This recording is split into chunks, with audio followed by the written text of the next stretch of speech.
भारत की main stream की media है इतनी बेशर्म हो चुकी है, इस इतने संगीन मसले को टीवी पर नहीं उठाते, न डिबेट करते, न खबरें चलाते।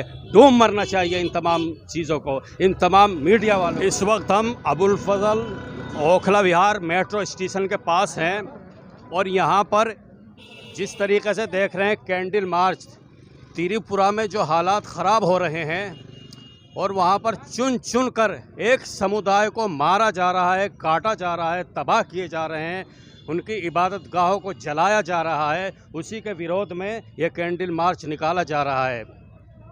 ये DYFI की तरफ से जो एक संगठन है नौजवानों का। चलिए इनसे हम बात करते हैं। मैम, आपका नाम? मेरा नाम अनुषा है। अनुषा मैम हैं जो कन्वीनर हैं इस वक्त। आप बताइए क्या संदेश देना चाहती हैं?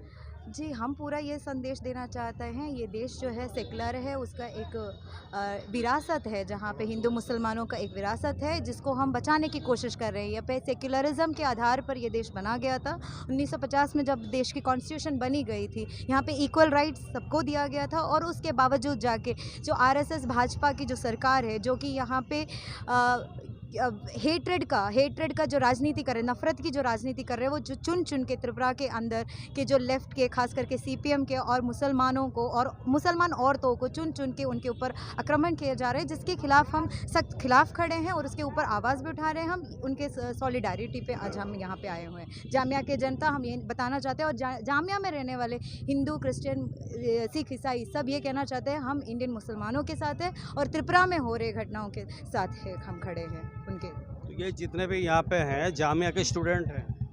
नहीं, बिल्कुल भी नहीं है, जामिया के ही स्टूडेंट्स नहीं है। कुछ जामिया के स्टूडेंट्स हैं यहाँ पे, जामिया ओखला विहार में रहने वाले नौजवान हैं, यहाँ पे महिलाएं हैं हमारे साथ, स्कूल के देखिए बच्चे हैं हमारे साथ, हमारे कैंपसेस के, और यहाँ पे इलाके में रहने वाले तमाम लोग हैं, रेडी लगाने वाले लोग हैं, कई सारे लोग हैं, सिर्फ जामिया यूनिवर्सिटी के स्टूडेंट्स नहीं है।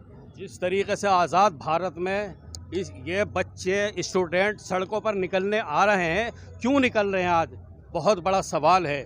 इसी सवाल को उठाते हुए हम और मज़ीद जानने की कोशिश करेंगे। आप यहाँ से कहाँ तक मार्च निकालेंगे? यहाँ से 40 फुटा रोड तक हम मार्च निकालेंगे, मौन मार्च निकालेंगे और जो शहीद हुए हैं इस हेट्रेड के जो दंगे की नीति में जो अपने जान खोए हैं, जिनका नुकसान हुआ है, उनके साथ में हम खड़े हैं। मौन मार्च हम यहाँ से 40 फुटा रोड तक करेंगे, जहाँ पे हम समापन करें। और आपको ये भी बताना चाहते हैं, ये सिर्फ मुस्लिम कौम नहीं है जो आज यहाँ पे हमारे साथ में उपस्थित है, सर्वधर्म के लोग हैं और वो सब यही बताना चाहते हैं, हम मुसलमानों के साथ में और इस कौम के साथ खड़े हैं और इस नफ़रत को हम। ये जो बोल रही थी अभी, ये अनुष्का नाम है इनका, अनुषा नाम है इनका। जिस तरीके से ख़ास एक समुदाय को टारगेट किया जा रहा है, इस बात से ये पता चलता है कितना बड़ा सेकुलर देश है ये। लेकिन कुछ चंद मुट्ठी भर फ़िरका परस्त जो देश का माहौल ख़राब कर रहे हैं, ये बहुत सारे हिंदू हैं, क्रिश्चियन हैं, इसमें सब कम्युनिटी के लोग हैं, मुसलमान हैं, क्रिश्चियन हैं, हिंदू हैं, कांधे से कांधा मिला करके उसकी मुखालफत करने के लिए तैयार हैं। यहाँ पर शकील भाई यहाँ खड़े हुए हैं, आइए इनसे भी हम बात करते हैं। जिस तरीके से ये मार्च निकाला जा रहा है, कैंडल मार्च, इसके बारे में क्या कहेंगे? कैंडल मार्च जो निकाला जा रहा है, मतलब इसका है कि हमारे देश की जो सेकुलरिज्म है, धर्मनिरपेक्षता है, बड़ी मजबूत है।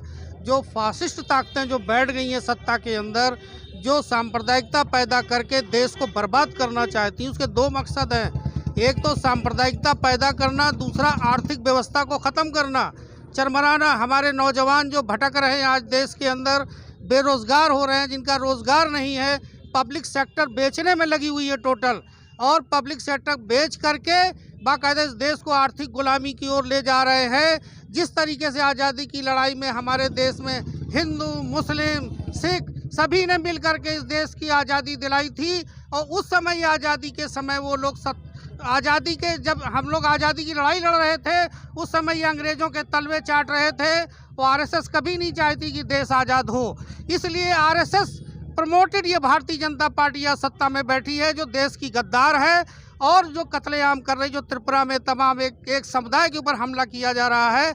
ये एक समुदाय नहीं, भारत की आत्मा पर हमला किया जा रहा है, भारत के सेकुलरिज्म पर हमला किया जा रहा है। हमें सब मिलकर के इस विरासत को बचाने की ज़रूरत है।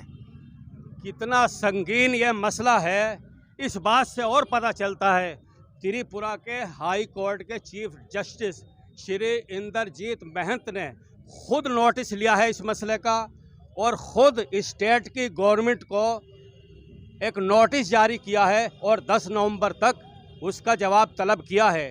चीफ जस्टिस जुडिशरी किस तरह निकल रही है पूरे भारत में।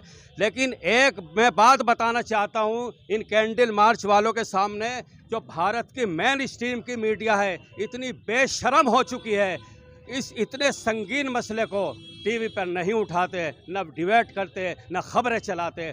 डूब मरना चाहिए इन तमाम चीज़ों को, इन तमाम मीडिया वालों को। इन्हीं अल्फाज के साथ मैं अपनी बात ख़त्म करता हूँ। कैमरामैन अली के साथ मैं Arshad Khan, the news India live से।